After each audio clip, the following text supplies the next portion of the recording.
Dear friends, एक बहुत पुरानी कहावत है कि सभ्यता जहाँ पहले आई, जहाँ जन्मी पहले कला, अपना भारत वो भारत है जिसके पीछे संसार चला।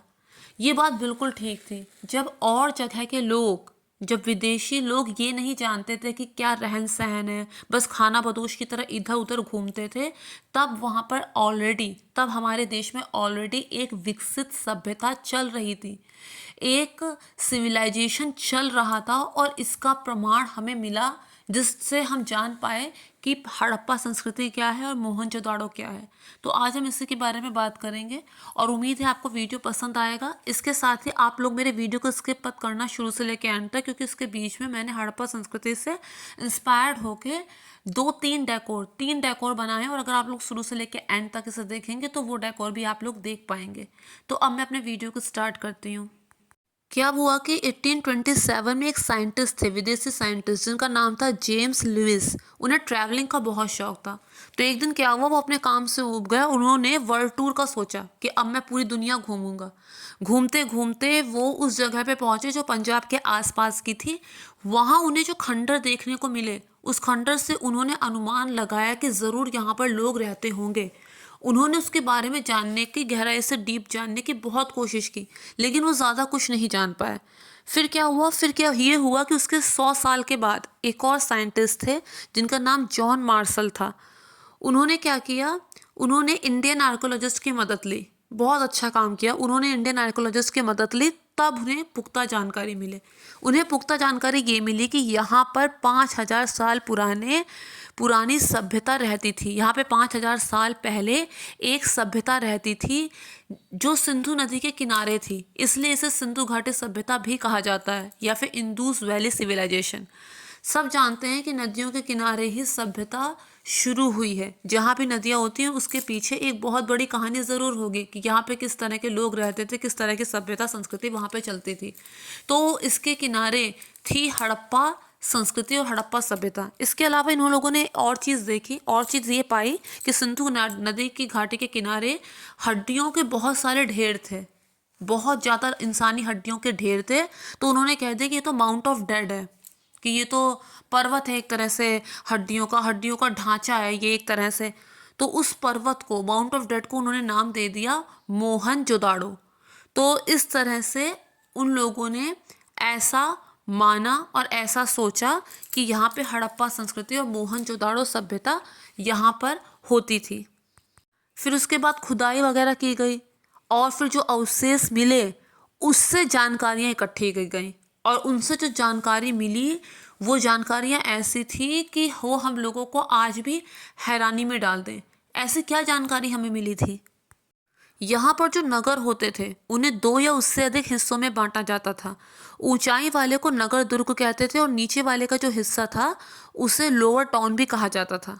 इसके अलावा जो 2 हिस्से थे उनके चारों ओर दीवारें खड़ी की गई थी जो पक्के ईंट की बनाई गई थी, यानी कि उन लोगों को सुरक्षा का खास ख्याल था। इसके अलावा मोहनजोदाड़ो में एक खास तालाब बनाया गया था, और इस तालाब में, इस स्नानागार में पानी के रिसाव को रोकने के लिए बाकायदा चारकोल की एक परत उसके ऊपर बनाई गई थी, और इस तालाब में उतरने के लिए भी बाकायदा वहाँ पे सीढ़ियाँ बनाई गई थी, और इस तालाब के चारों ओर कमरे बनाए गए थे जहाँ पर स्त्रियाँ कपड़े बदल सकें।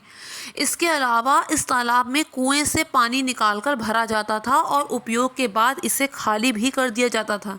अनुमान लगाया गया है कि यहाँ पर हर कोई नहीं, वहाँ पे विशिष्ट लोग जो होते थे, विशिष्ट नागरिक जो होते थे, वो विशेष दिनों में यहाँ पर स्नान करते थे। इसके अलावा वहीं पर नगर के शहरों में क्या पाया गया, वहाँ पे ये पाया गया कि वहाँ पे जहाँ तहाँ अग्निकुंड भी बने हुए थे। तो इस बात से अनुमान लगाया गया कि वहाँ पर लोग हवन आदि करते थे, लेकिन मंदिर का कोई अवशेष नहीं मिला इस तरह से कि वहाँ पे मंदिर कोई खड़ा था। इस बात की कोई पुष्टि नहीं हो पाई। यहाँ पर ज़्यादातर लोग सूर्य की, चंद्रमा की, पेड़ पौधों की, पशु पक्षियों की पूजा करते थे। ये अवशेष पाए गए हैं। और इसके अलावा वहाँ पर स्त्री जाति का बहुत सम्मान होता था, मात्र सत्तात्मक सत्ता थी। वहाँ पर औरतों को देवी का दर्जा दिया जाता था। फिर पता नहीं क्या हुआ, क्या क्या चेंजेस आए कि उस टाइम से लेके इस टाइम तक आने तक औरतों की इज्जत बेइज्जती में बदल गई और बेटा बेटी में भेदभाव शुरू हो गया। किसने ये घिनौनी मानसिकता दी पता नहीं, लेकिन उस टाइम तो ये होता था कि मात्र सत्तात्मक सत्ता थी और दूसरी चीज़ ये थी वहाँ पे औरतों को देवी का दर्जा दिया जाता था। डांसिंग गर्ल जो एक चित्र है, एक स्टैचू है, वो जो हड़प्पा के म्यूज़ियम है उनमें आज भी पाया जाता है। वहाँ पे लोग आते हैं दूर दूर से उसे देखने के लिए। इसके अलावा वहाँ पे जो बर्तन मिले हैं वो ऐसी मिट्टी के हैं, आप समझ सकते हैं कि अब तक वो बर्तन अच्छे हालात में हैं, इतने टूटे फूटे नहीं हैं। कितनी मजबूत मिट्टी के उन्होंने वो बर्तन बनाए होंगे। लाल मिट्टी के बर्तन वो ज़्यादातर बनाते थे। इसके अलावा कुछ ऐसे बर्तन भी मिले हैं जिसमें काली स्याही से बहुत सुंदर नक्काशी की गई है। इस तरह के बर्तन वहाँ पर मिले हैं। इसके अलावा एक अनुमान लगाया गया है कि वहाँ पे जो बच्चे हुआ करते थे वो मिट्टी के खिलौनों से खेलते थे। ऐसा इसलिए अनुमान लगाया गया क्योंकि खुदाई के दौरान मिट्टी के खिलौने भी मिले हैं। इसके अलावा मोहनजोदाड़ो में बड़े बड़े भंडार घर भी मिले हैं और आम तौर पे यहाँ पे लोग जो अपने घर बनाते थे वो 1 या 2 मंजिल के होते थे। घर के आंगन के चारों ओर कमरे बनाए जाते थे और अलग अलग कमरों में अलग अलग स्नान गृह होते थे। हम समझ सकते हैं आज के हिसाब से कि अटैच्ड बाथरूम और टॉयलेट वहाँ हुआ करता था। इसके अलावा वहाँ पे कई गलियों में ढके हुए नाले मिले हैं और वो सीधी लाइन में थे। नाली कुछ ढलान में थी ताकि पानी जो है वो आसानी से निकलता रहे। घरों की नालियों को सड़कों की नाली से जोड़ दिया गया जो बाद में बड़े नाले से जुड़ती थी और फिर उसके बाद नालों में जगह जगह पर मेन होल भी बनाए गए थे। मेन होल इसलिए बनाए गए थे ताकि उनकी साफ़ सफाई होती रहे, देखभाल होती रहे। वो लोग साफ़ सफाई के बारे में भी बहुत जानकारी रखते थे। हड़प्पा सभ्यता बहुत ज़्यादा विकसित थी, बड़ी हलचल हुआ करती थी वहाँ। वहाँ ऐसे लोग रहते थे जो नगर में खास इमारतों को बनाने में जुटे रहते थे। ये संभवतः यहाँ के शासक हो सकते हैं पर ऐसा कोई प्रमाण मिला नहीं है कि वहाँ पे राजा रानी आदि हुआ करते थे। सब लोग मेल मिलाप से रहते थे और इसके अलावा वहाँ पे युद्ध के भी इस तरह के कोई प्रमाण नहीं मिले क्योंकि बहुत ज़्यादा हथियार या इस तरह की चीज़ें नहीं मिली जो ध्यान आकर्षित करें कि वहाँ पर कोई आक्रमण या हमला हुआ था। तो इस तरह की वहाँ पर कोई चीज़ नहीं मिली। वो लोग शांतिपूर्वक रहते थे, व्यापार आदि करते थे। इसके अलावा वो लोगों को भेज के दूर दूर से धातु के पत्थर आदि मंगवाते थे, सोना चांदी के आभूषण पहनते थे। वहाँ पर लिपिक भी होते थे जो मोहरों में लिखने का काम किया करते थे। शिल्पकार रहते थे जो तरह तरह की चीज़ें बनाते थे। यहाँ पे लोग लंबी यात्रा भी किया करते थे, वहाँ से उपयोगी वस्तु लेकर आया करते थे और साथ ही अपने साथ किस्से कहानियाँ भी लेकर आते थे। इसके अलावा ये लोग तांबे के, कांसे के हथियार, गहने, बर्तन बनाते थे और मनके और बाट और पत्थर की मोहरें जो थी उनमें जानवरों के चित्र मिले हैं। जानवरों के चित्र और एक खास भाषा उसमें लिखी हुई। इसके अलावा बहुत सी चीज़ें तो उन्हें वहीं पे मिल जाती थी लेकिन वो बहुमूल्य पत्थर दूर दूर से आयात करते थे। जैसे कि तांबे वगैरह वो राजस्थान में, अब वो जगह राजस्थान है, पहले क्या रही होगी पता नहीं, वहाँ से वो आयात करते थे। ओमान से भी वो जो तांबे आदि को आयात करते थे। इसके अलावा कर्नाटक से सोने को आयात करते थे। गुजरात, ईरान और अफगानिस्तान से बहुमूल्य पत्थर को आयात करते थे।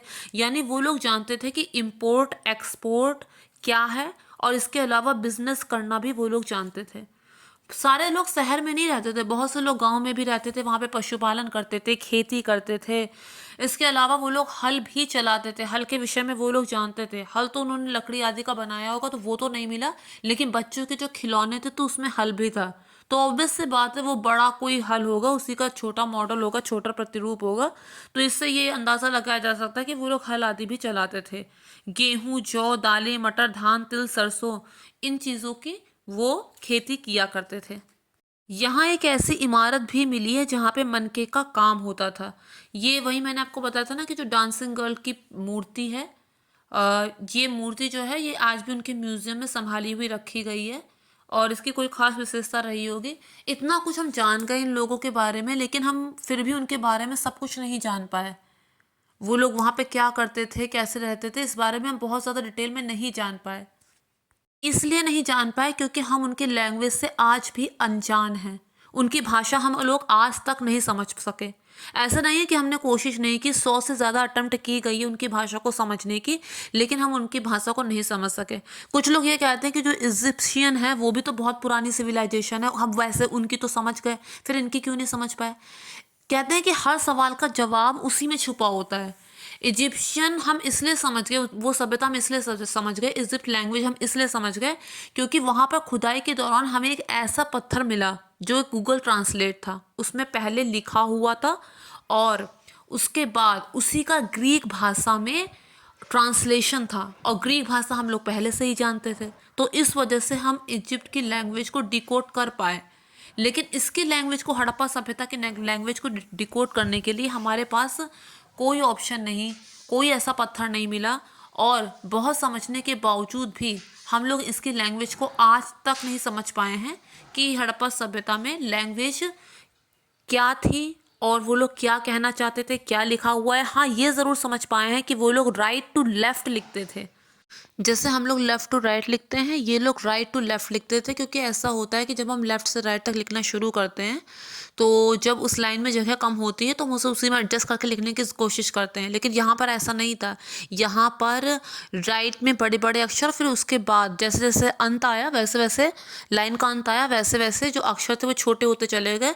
तो इससे पता चला कि वो लोग जो थे वो राइट टू लेफ़्ट लिखते थे। इसके अलावा वो सिंबल ज़रूर यूज़ करते थे, कुछ भी लिखते थे तो उसके बाद जानवर का सिंबल बना देते थे, जैसे बैल का सिंबल बना देते थे, जैसे हाथी का सिंबल बना देते थे। तो सबसे ज़्यादा जो सिंबल हमें मिला वो था यूनिकॉर्न का सिंबल, जो अब एग्जिस्ट भी नहीं करता, हो सकता है कि वो उस टाइम पे एग्जिस्ट करता हो। इंग्लिश में 26 अल्फ़ाबेट हैं, लेकिन उनकी लैंग्वेज में 400 साइंस हैं, और वो लोग सर्टेन कॉम्बिनेशन से इन साइंस से कुछ लिखा करते होंगे, वो कॉम्बिनेशन हम नहीं जानते, इसलिए हम आज तक इसे डिकोड नहीं कर पाए हैं, नहीं समझ पाए हैं। इसके अंत के बारे में भी कोई पुख्ता जानकारी नहीं है। कुछ लोगों को ये मानना है कि सिंधु नदी जो है वो अपनी बाढ़ के कारण प्रसिद्ध थी, हो सकता है वहाँ बाढ़ आई हो, सब कुछ बहा ले गई हो। फिर कुछ लोगों ने ये कहा कि बाढ़ से पूरा का पूरा एकदम से ख़त्म नहीं हो सकता, ज़रूर वहाँ पे कोई महामारी हुई होगी और फिर लोग धीरे धीरे मरने लगे होंगे और ऐसे करते करते समाप्त हो गए होंगे। लेकिन कुछ लोगों का ये भी कहना है कि हो सकता है वहाँ पे सूखा पड़ गया हो, खेती बिल्कुल ना होती हो, तो वो लोग वहाँ से जगह छोड़ के चले गए हैं। बहरहाल जो भी कुछ हुआ था, ये हमारी सबसे पुरानी सभ्यता है।